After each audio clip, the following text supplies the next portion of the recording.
Hey everyone, Rarity Dash here, time for another blind commentary. And I wonder how this one's going to do. Are people going to stay away from my reaction to this song, or are they going to come here just looking for salt?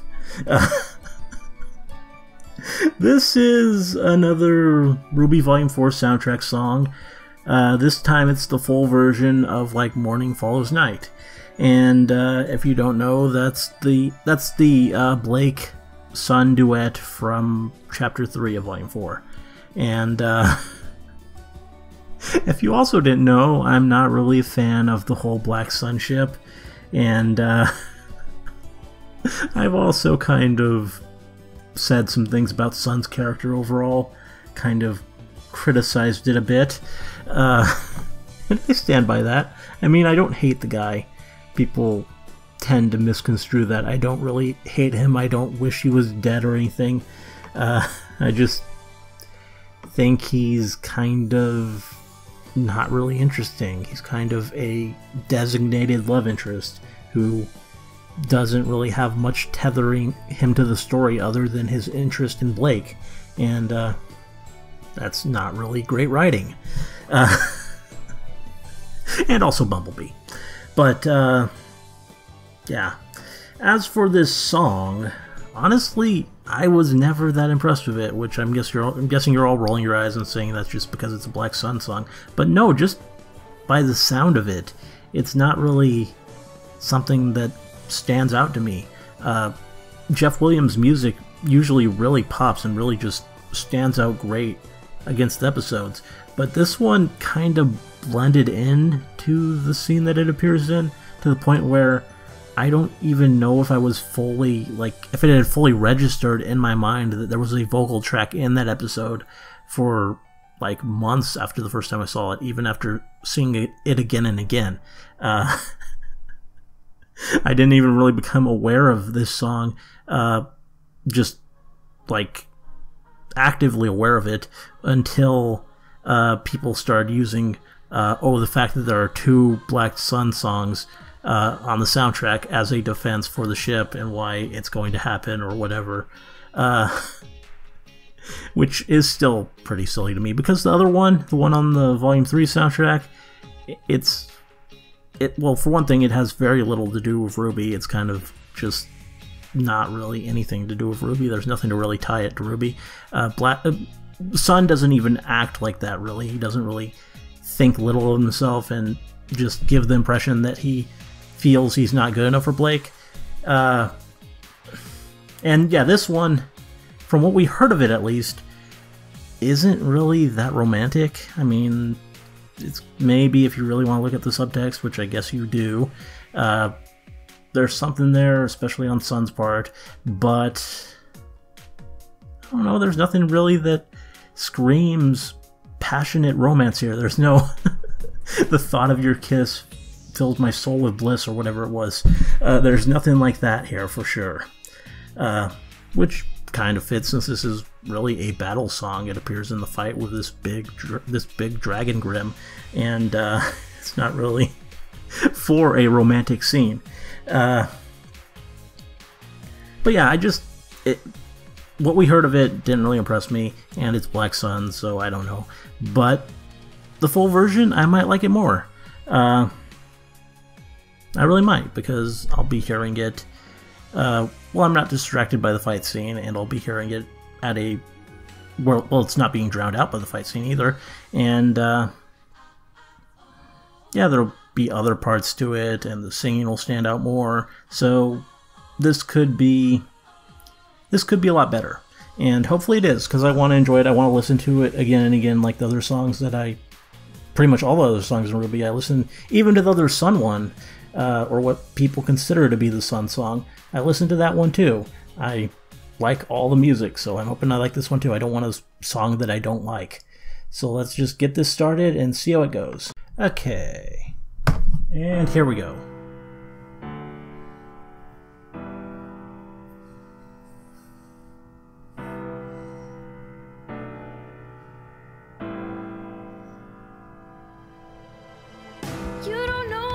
Like to live in shadow. No, he really doesn't.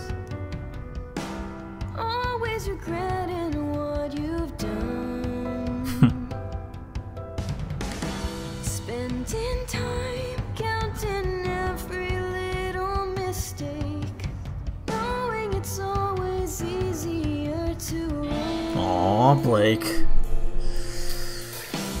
don't have to spend your life looking backward. Yeah, true. We've been through this over and over again. You can't just wish it away. The past is the past, it'll never change. That was before, this is now. And when we have a chance to make it better if we try. Oh, but I will not endanger one more friend. Yeah. You're free to do the things you want, but listen, so am I. I made the choice. And now I make it mine. Really going into the whole talk they had in chapter 11, I think it is. Yeah.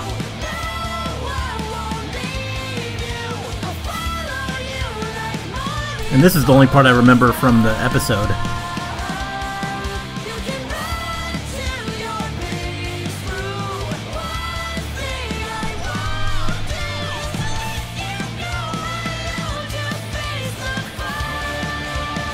They sing that together, but that's really more Sun singing that, I think. Hard to know when to turn when life's a disaster. Trying to start all over again. So much shame, so much time that just feels wasted. Feeling like now could never make up for them. Life's not a game you can play to get even. I do kind of like the lyrics. We all make mistakes, but we need to move on. I like the duet aspect of it too. Makes it a bit different. Forgiving yourself is the only way. Just look ahead. Yesterday is gone. I know you think you're being selfless, but you're not.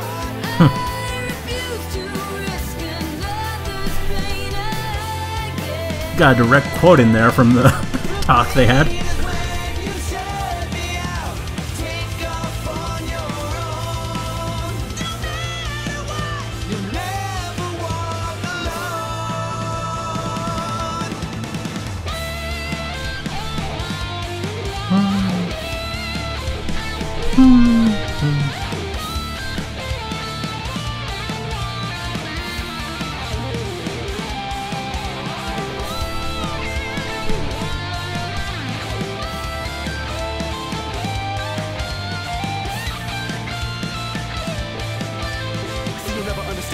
Oh, okay. Out of nowhere, rap verse.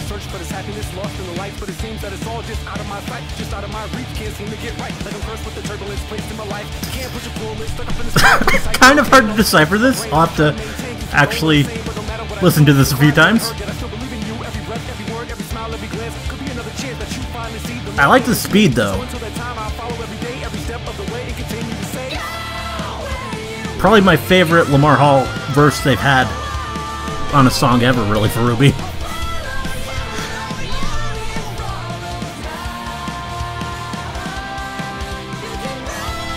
Just going by the sound of it, I don't know what he said.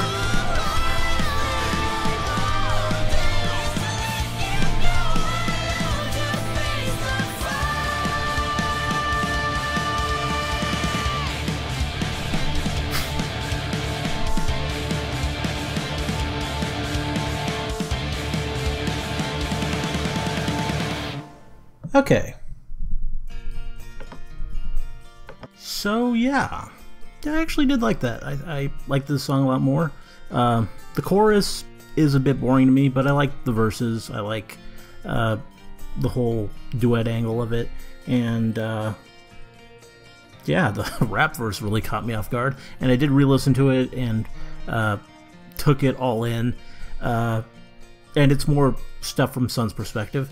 Though the interesting thing is, well, for one thing, it's the only part that is actually romanticized. It actually does make it really clear that he has feelings for Blake, which, I mean, we knew that. That's obvious to anyone who watches the show, but that's the only part that of this that is anywhere near romantic. Everything else is, yeah, just pretty much what they said to each other in episode 11. And I mean, I think it was even more romantically charged there because there was the line directly about protecting her, and I don't think that was in here. Maybe it was. I'll have to listen to it again. But yeah, the rap bridge that Lamar Hall did there, it had a line, "The love that is me," and yeah, that's the only part of this that really is Black's son. The rest is just Blake and Sun. And the rap bridge was also interesting because of some of the other lyrics. Really, yeah, it's Sun's perspective, and it's talking about all this turbulence in his life, this stress that he's under, and I have to ask, what is that all about? What is this hinting at? Is there more to Sun that we don't know? I kind of really hope that there is. I would love to see more done with his character, more that doesn't have anything to do with Blake, just exploring where he's coming from, who he is. I mean, there is sort of a mystery around him. Why, if he's from Vacuo, did he decide to go to school in Haven on the other side of the world? That's always an interesting thing, because there's a big story of why Weiss didn't go to school in Atlas, and I think we can assume pretty easily why Pyrrha didn't want to go to school in Mistral either, just because of who she is and what her core character conflict was of just sort of being burdened by celebrity. She didn't want to go, she probably didn't want to go there where it was really just she was known to everyone. Going somewhere else probably made more sense to her. But we don't know at all why Sun goes to Haven, and we really don't know much about him at all. He's really kind of a mystery in a lot of ways, and I do hope we get into that. And maybe this is a hint that we will, because it's really suggesting that there's more to this guy than we know about, that we know nothing about yet. Also, that was some really fast rapping and just impressive. I mean, it really caught me off guard. I wasn't expecting that, because the file that I downloaded, well, actually it does say his name in there, so I probably should have read that, but I didn't. I just clicked it. So that's on me, I guess, but I just didn't see that coming. And it was pretty cool. I mean, I don't know how, I guess it fits the song in a way. I like it better than the other songs where he has the verse. I mean, I don't like the song better, but I think it works better. I think in I Burn, I don't really like the verse there. And Caffeine, I think those songs would be better without him. But this song, I think he actually adds something. And yeah, that was pretty cool. And the rest was, yeah, not bad. I mean, it was pretty good. As I said, it really captures the talk that Blake and Sun had in Chapter 11. And that is the moment of Volume 4 where Sun is at his best. He really says exactly the right things to Blake in that moment, in terms of what she needs to hear. Not in terms of getting with her, I mean, that wasn't really what that was about. But just in terms of getting her to move in the right direction, that was his best moment. Though, I mean, I don't know if it quite makes up for the rest of his behavior in the volume, just taking up stalking and eavesdropping and just, yeah. But, I don't know. It was a pretty good song. Anyway, hope you liked the commentary. Let me know if you did, and see you on the next one.